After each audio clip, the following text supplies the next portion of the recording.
ನಮಸ್ಕಾರ ಸ್ನೇಹಿತರೆ, ನಾನು ನಿಮ್ಮ ಆನಂದ್ ಪಾಟೀಲ್. ಇವತ್ತಿನ ವಿಷಯ ಏನಪ್ಪಾ ಅಂದ್ರೆ mutual fund versus stocks.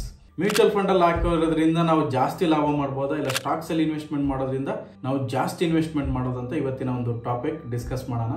First mutual fund ತಗೊಳ್ಳೋಣ. ಮ್ಯೂಚುವಲ್ ಫಂಡ್ ಹೇಗೆ ವರ್ಕ್ ಆಗುತ್ತೆ, ಎಷ್ಟು ರಿಟರ್ನ್ ಬರುತ್ತೆ, ಅದರಲ್ಲಿ ಏನೆಲ್ಲ ವಿಷಯಗಳಿದೆ ಅಂತ ನಾವು ತಿಳ್ಕೊಳ್ಳೋಣ. ಆಮೇಲೆ ಮತ್ತೆ ಸ್ಟಾಕ್ಸ್ ಅಲ್ಲಿ ಯಾವ ರೀತಿ ನಾವು ಜಾಸ್ತಿ ಲಾಭ ಮಾಡ್ಬೋದು, ಸ್ಟಾಕ್ಸ್ ಅಲ್ಲಿ ಇಲ್ಲ ಮ್ಯೂಚುವಲ್ ಫಂಡ್ ಅಲ್ಲಿ ಜಾಸ್ತಿ ಲಾಭ ಮಾಡ್ಬೋದಾ ಅಂತ ತಿಳ್ಕೊಳ್ಳೋಣ.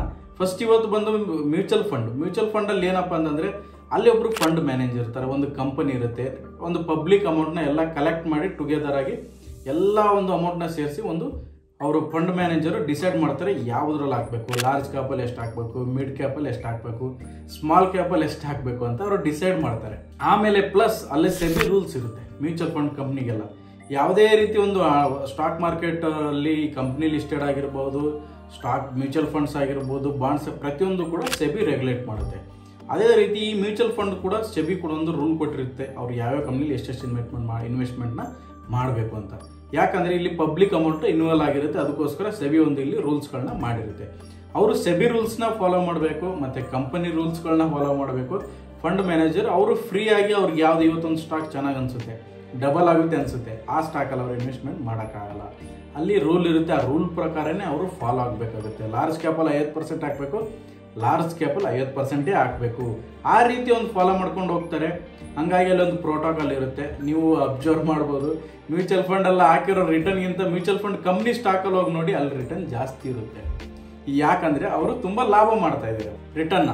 ಸುಮಾರು ಕಂಪ್ನಿಗಳು ನೋಡಿರ್ಬೋದು ನೀವು, 10% ಬರುತ್ತೆ, 15% ಬರುತ್ತೆ, ಕೆಲವೊಂದು ಫಂಡ್ಸ್ ಅಲ್ಲಿ 20% ಬರುತ್ತೆ ಮ್ಯೂಚುವಲ್. ಬಟ್ ಅದೇ ಸ್ಟಾಕ್ಸ್ ನೀವು ಕಳೆದ ಒಂದು ಕೋವಿಡ್ ಇಂದ ಇಲ್ಲಿವರೆಗೆ 3 ವರ್ಷದಲ್ಲಿ ಕೆಲವೊಂದು ಸ್ಟಾಕ್ 5 ಪಟ್ಟಾಗಿದೆ, 10 ಪಟ್ಟಾಗಿದೆ, 20 ಪಟ್ಟಾಗಿದೆ, 100 ಪಟ್ಟಾಗಿದೆ, ಕೆಲವೊಂದು ಎಷ್ಟೊಂದು 100 ಪಟ್ಟಾಗಿರೋದು ಕೆಲವು ಪೆನಿ ಸ್ಟಾಕ್ಸ್ ಇರ್ಬೋದು.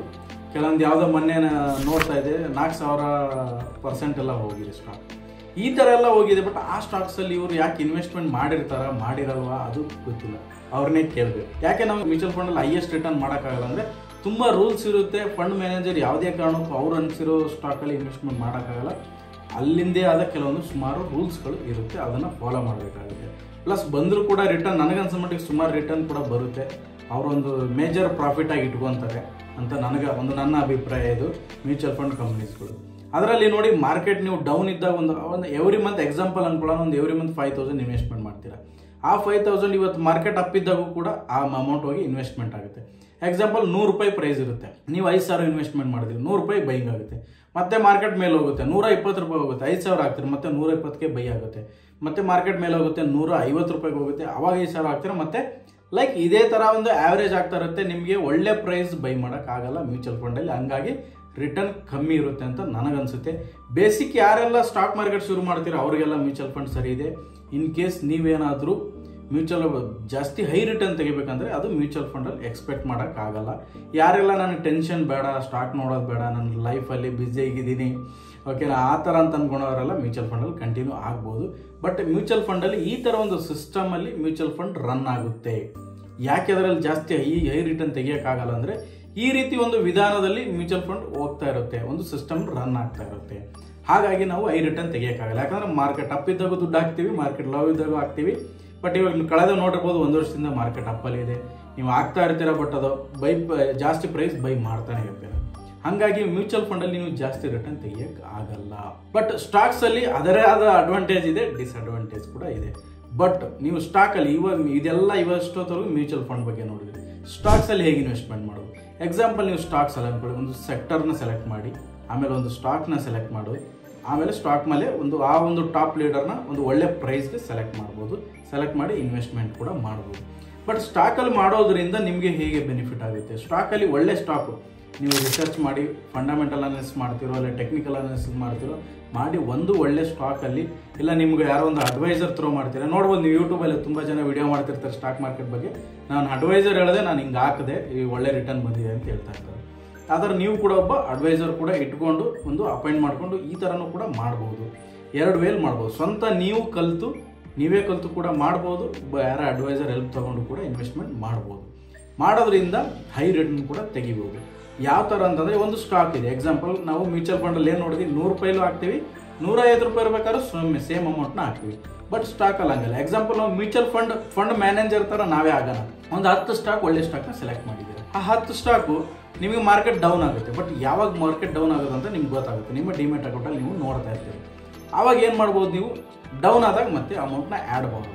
ಅಪ್ ಆದಾಗ ಡೌನ್ಗೋಸ್ಕರ ವೇಟ್ ಮಾಡ್ಬೋದು. ಅಂದರೆ ಯಾವಾಗೆಲ್ಲ ಕಮ್ಮಿ ಪ್ರೈಸ್ ಬರುತ್ತೆ ಆವಾಗ ನೀವು ಬೈನ ಮಾಡಬಹುದು ಆ ಒಂದು ಸ್ಟಾಕ್ಗಳಲ್ಲಿ. ಯಾವಾಗಲೂ ಆ ಸ್ಟಾಕಲ್ಲಿ ಏನಾಗ್ತಾ ಇದೆ ಏನಾಗ್ತಾಯಿಲ್ಲ ಅಂತ ನಾವು ಅಬ್ಸರ್ವ್ ಕೂಡ ಮಾಡ್ಬೋದು. ಆ ಸ್ಟಾಕಲ್ಲಿ ನಾವು ಟ್ರ್ಯಾಕ್ ಕೂಡ ಮಾಡ್ಬೋದು. ಯಾಕಂದರೆ ಮ್ಯೂಚುವಲ್ ಫಂಡಲ್ಲಿ ಬರೀ ಸೆಕ್ಟರ್ನ ಮೆನ್ಷನ್ ಮಾಡ್ತಾರೆ, ಇಲ್ಲಿ ಹಾಕಿದ್ದೀವಿ ಅಲ್ಲಿ ಹಾಕಿದ್ದೀವಿ ಅಂತ. ಯಾವ್ಯಾವ ಸ್ಟಾಕಲ್ಲಿ ಹಾಕಿದ್ದೀವಿ ಅಂತೂ ಕೂಡ ಮೆನ್ಷನ್ ಮಾಡ್ತಾರೆ. ಬಟ್ 100% ಇನ್ಫಾರ್ಮೇಷನ್ ಅದು ನಿಮಗೆ ಸಿಗೋದಿಲ್ಲ. ಬಟ್ ಇಲ್ಲಿ ಸ್ಟಾಕಲ್ಲಿ ನಿಮ್ಮದೇ ಆದ ಡಿಮೆಟ್ ಅಕೌಂಟಲ್ಲಿ ಒಂದು 10 ಸ್ಟಾಕ್ನ ನೀವೇ ಸೆಲೆಕ್ಟ್ ಮಾಡಿದ್ದೀರಾ. ಒಂದೊಂದು ಸೆಕ್ಟ್ರಲ್ಲಿ 2 ಸ್ಟಾಕ್ನ ಸೆಲೆಕ್ಟ್ ಮಾಡಿದ್ರೆ ಅನ್ಕೊಳ್ಳೋಣ. 10 ಸ್ಟಾಕ್ ನಿಮ್ಗೆ ಎವ್ರಿ ಡೇ ಕಾಣಿಸ್ತಾ ಇರುತ್ತೆ. ನಿಮಗೆ ನೀವು ರಿಸರ್ಚ್ ಮಾಡ್ತಾ ಇರ್ತೀರಾ. ಪ್ಲಸ್ ಅದರಲ್ಲಿ ನೀವು ಯಾವಾಗೆಲ್ಲ ಡೌನ್ ಬರುತ್ತೆ ಅವೆಲ್ಲ ಆ್ಯಡ್ ಅಪ್ ಕೂಡ ಮಾಡ್ತಾ ಇರ್ತೀರ. ಆ ಕಂಪ್ನಿಲಿ ಏನೆಲ್ಲ ಬದಲಾವಣೆ ಆಗ್ತಾ ಇದೆ, ಲೈಕ್ ಗೂಗಲಲ್ಲಿ ಹೋಗಿ ನ್ಯೂಸ್ ಹುಡ್ಕೋದಾಗಿರ್ಬೋದು, ಯೂಟ್ಯೂಬಲ್ಲಿ ಆಗಿರ್ಬೋದು, ಇಲ್ಲ ನಿಮ್ಮ ರಿಸರ್ಚ್ ಆಗಿರ್ಬೋದು, ಈ ಥರ ಕೂಡ ನೀವು ಸ್ವಂತದಲ್ಲಿ ಮಾಡ್ತೀರಾ. ನಿಮ್ಮ ಅಡ್ವೈಸರ್ ಇದ್ದರೆ ಅವ್ರಿಗೆ ಅಡ್ವೈಸ್ ಮಾಡ್ತಾರೆ ಯಾವ ಸ್ಟಾಕ್ ಯಾವಾಗ ಬೈ ಮಾಡಬೇಕು, ಯಾವಾಗ ಇನ್ ಕೇಸ್ ಏನಾದ್ರು ಪ್ರಾಬ್ಲಮ್ ಅಂದರೆ ಸೇಲ್ ಮಾಡಬೇಕು. ನೀವೇ ಒಂದು ಮ್ಯಾನ್ಯುವಲ್ ಆಗಿ ಅದನ್ನು ಆಪ್ರೇಟ್ ಮಾಡ್ಬೋದು. ಅದರಿಂದ ನೀವು ಕೆಲವು ನೋಡ್ಬೋದು ಒಂದೊಂದು ವರ್ಷದಲ್ಲಿ ಸುಮಾರು 100% ರಿಟರ್ನ್ ಕೂಡ ತೊಗೊಂಡಿರೋರು ಇದ್ದಾರೆ. ಅದರಲ್ಲಿ ನಾನು ಒಬ್ಬ. ಓಕೆನಾ, 100% ಮೇಲೆ ರಿಟರ್ನ್ ಕೂಡ ತೊಗೊಂಡಿದ್ದೀನಿ. ನಿಯರ್ ಟು ಪೋರ್ಟ್ಫೋಲಿಯೋನ 1 ಇಯರಲ್ಲಿ 100%, ನಿಯರ್ ಟು 100% ಇದೆ. ಈ ಥರ ಸ್ಟಾಕಲ್ಲಿ ಇನ್ವೆಸ್ಟ್ಮೆಂಟ್ ಮಾಡೋದ್ರ ಮುಖಾಂತರ ಕೂಡ ಮಾಡ್ಬೋದು. ನನ್ನ ವಿಡಿಯೋ ಯಾವುದು ಸುಮಾರು ಕಮ್ಮಿ ವಿಡಿಯೋ ಬರೋದು ನಂದು. ಬಟ್ ಯಾಕಂದರೆ ನಾನು ಏನು ಮಾಡ್ತೀನಿ, ನನಗೆ ಯಾವುದ್ರಲ್ಲೊಂದು ರಿಸಲ್ಟ್ ಸಿಗುತ್ತೆ ಅದ್ರ ಬಗ್ಗೆ ಮಾತ್ರ ನಾನು ವಿಡಿಯೋ ಮಾಡೋದು. ದಿನ ಕೂತ್ಕೊಂಡು ನಾನು ಸಿಕ್ಕಿರೋ ಇನ್ಫಾರ್ಮೇಷನಲ್ಲೆಲ್ಲ ವಿಡಿಯೋ ಮಾಡೋಕ್ಕೆ ಹೋಗಲ್ಲ. ಹಂಗಾಗಿ ಇದು ನನ್ನ ಒಂದು ಸಿಸ್ಟಮ್. ಓಕೆ, ಬಟ್ ಯಾವ್ದು ನಾನೆಲ್ಲ ನೋಡಿರೋ ಪ್ರಕಾರ ಕಳೆದ ನಾನು 8 ವರ್ಷದಿಂದ ಈ ಸ್ಟಾಕ್ ಮಾರ್ಕೆಟಲ್ಲಿ ಕೆಲಸ ಮಾಡ್ತಾ ಇದ್ದೀನಿ. ನಾನು ನೋಡಿರೋ ಪ್ರಕಾರ ನೀವು ಸ್ಟಾಕನ್ನು ಅನಲೈಸ್ ಮಾಡಿ ಇಲ್ಲ ಅಡ್ವೈಸರ್ ಹೆಲ್ಪ್ ತೊಗೊಂಡು ನೀವು ಕೂಡ ಸ್ಟಾಕಲ್ಲಿ ಇನ್ವೆಸ್ಟ್ಮೆಂಟ್ ಮಾಡೋದ್ರಿಂದ ಜಾಸ್ತಿ ಲಾಭ ಮಾಡಬಹುದು. ಇಲ್ಲ ನನಗೆ ಯಾವುದೇ ಥರದ ಕಾಂಟ್ಯಾಕ್ಟ್ ಇಲ್ಲ, ನನಗೆ ಅಡ್ವೈಸರ್ ಎಲ್ಲ ನಾನು ಕಲಿಯೋಕ್ಕಾಗಿಲ್ಲ ಅಂದರೆ ಓಕೆ, ಮ್ಯೂಚುವಲ್ ಫಂಡಲ್ಲಿ ಅವರು ಇನ್ವೆಸ್ಟ್ಮೆಂಟ್ನ ಮಾಡ್ಬೋದು. Okay, best way. ಬಟ್ ನೀವು ಲೈಫಲ್ಲಿ ನೋಡಿ, ನಾವು ಅರ್ನಿಂಗ್ ಜಾಸ್ತಿ ಮಾಡಬೇಕಂದ್ರೆ ಎಕ್ಸ್ಟ್ರಾ ಏನಾದ್ರು ಸಮಥಿಂಗ್ ಮಾಡಬೇಕಾಗುತ್ತೆ. ಅದಕ್ಕೋಸ್ಕರ ನೀವು ಕೂಡ ಸ್ಟಾಕಲ್ಲಿ ಇನ್ವೆಸ್ಟ್ಮೆಂಟ್ ಮಾಡಿದ್ರೆ ಜಾಸ್ತಿ ಅರ್ನಿಂಗ್ನ ಮಾಡ್ಬೋದು. ಬಟ್ ಪ್ರಾಪರ್ ನಿಮ್ಮ ಹತ್ರ ಒಳ್ಳೆ ಇನ್ಫಾರ್ಮೇಷನ್ ಇರಬೇಕು, ಇಲ್ಲ ಅಡ್ವೈಸರ್ ಇರಬೇಕು. ಅದ್ರ ಮುಖಾಂತರ ಮಾತ್ರ ಮಾಡಬೇಕು. ನಿಮಗೇನಾದರೂ ಸ್ಟಾಕಲ್ಲಿ ಇನ್ವೆಸ್ಟ್ಮೆಂಟ್ ಮಾಡೋ ಇಂಟ್ರೆಸ್ಟ್ ಇದ್ದರೆ ನಮ್ಮ ಒಂದು ಸ್ಟಾಕ್ ರೆಕಮೆಂಡ್ ಸರ್ವಿಸ್ ಕೂಡ ಇದೆ.